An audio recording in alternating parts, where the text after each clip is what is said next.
warahmatullahi wabarakatuh. Sugeng enjing kados pundi kabariki. Kepanggih malih kali kula Nadia Tulukan.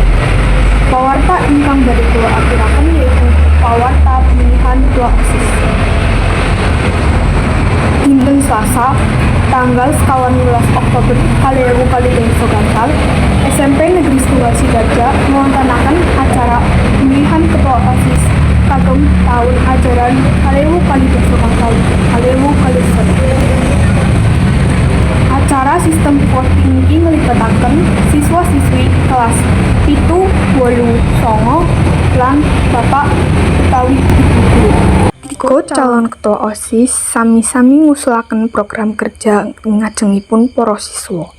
Calon nomor setunggal Ulul kaliyan Mira ngusulaken program kerja nindakaken penghijauan lan kerja bakti kangge mengeti dinten pohon nasional. Menawi calon nomor kali Dian kaliyan Nala ngusulaken program kerja ngewontenaken bazar menawi wonten kegiatan kados pembagian leger. Calon nomor 3 Wulan kaliyan Husel ngusulaken program kerja ngewontenaken kampanye anti bullying lan anti kekerasan. Sasanipun sesi debat, para siswa sami antusias maringi hak swara. Hasil voting diumumaken dinten Rebo 12 Oktober 2020. Paslon setunggal angsal voting kali atus 3 doso swara. Paslon kali 300 doso swara. Lan paslon 3 sekitar kali atus 50 swara.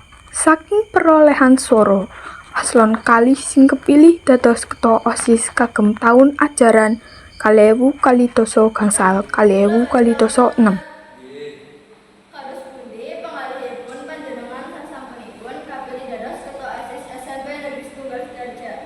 Kula bangga saged dados prananing OSIS lan ing kalodhangan menika kula dipun pitados kanggo mimpin ugi kula badhe nglampah visi misi lan proker OSIS ingkang sampun kula aturaken kanthi saestu.